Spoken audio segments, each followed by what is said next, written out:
investigation. As I get more information, we'll be sure to pass it along to all media. So at approximately 9:45 this morning, we started receiving multiple calls to our 911 dispatch. The call stated that there was a man who entered the lobby who was carrying a handgun. He was threatening people inside the lobby, telling them if they wanted to die. We received reports that the subject pointed at youth and other people. Subject started running from the building. We had people that locked themselves inside the business, inside offices, inside the business. The business is 1000 Louis Henna. It's the Home to Suites by Hilton.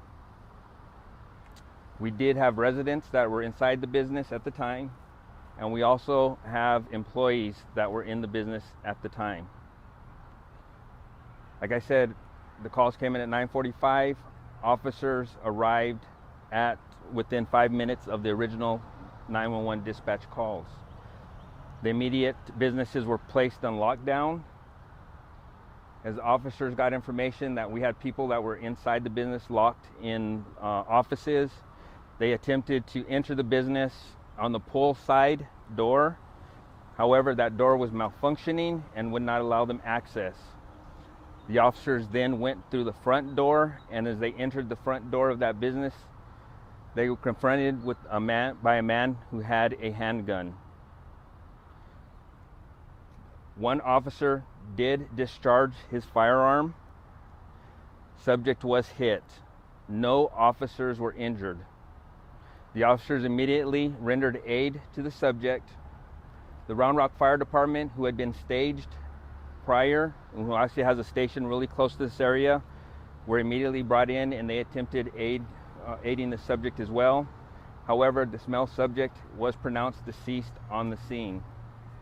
The officers there then cleared the business and was able to get subjects out of the offices, laundry room, and any other place that they were hiding.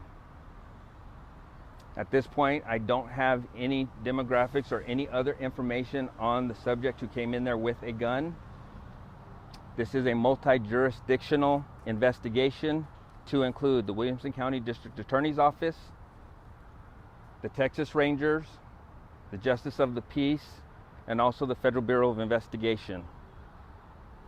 The officer who did discharge his firearm and the officers that were with him at the time will be placed on leave with pay per our policy.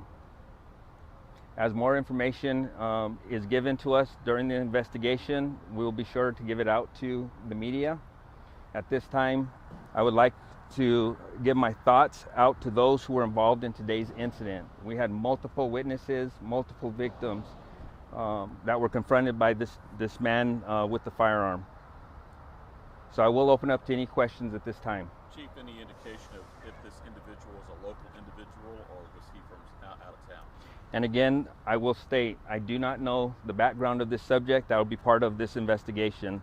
The information I'm giving you right now is extremely preliminary, and as soon as we get that information, we will pass it along. How many officers made entry with the one officer who fired? So as far as I know at this point, there were 3 officers that actually entered the business. What about, did the shooting take place in the front office part of the business? The shooting took place inside of the business. Was the suspect staying at the hotel, or did he just randomly came up with a gun?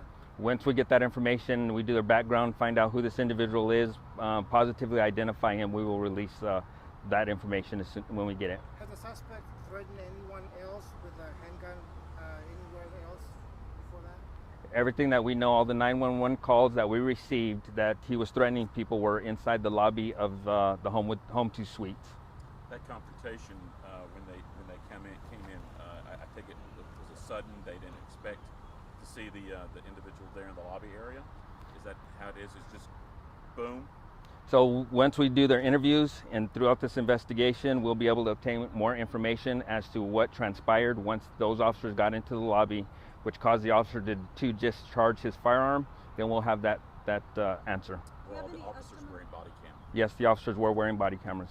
Any estimate of how many people were in the lobby? No, ma'am, not at this time.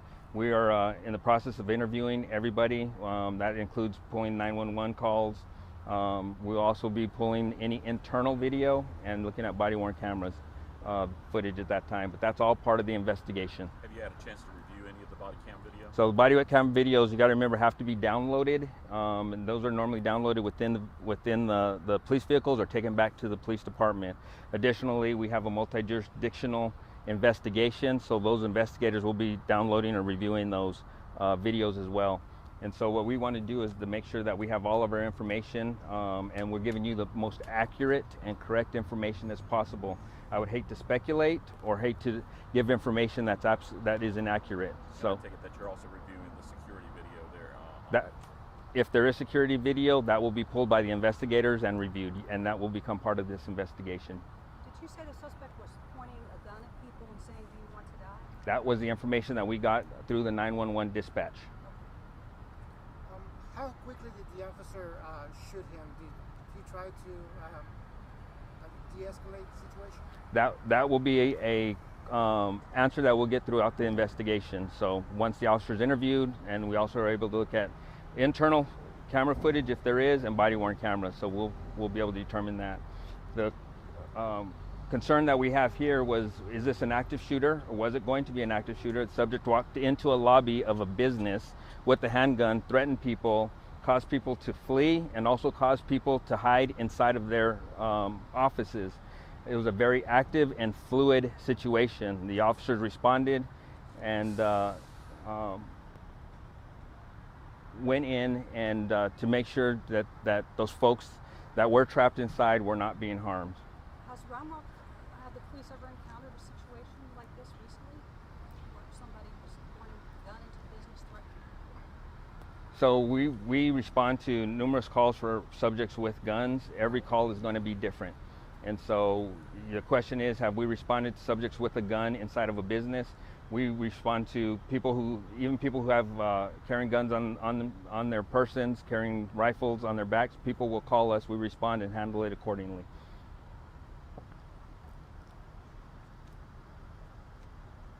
Any other questions?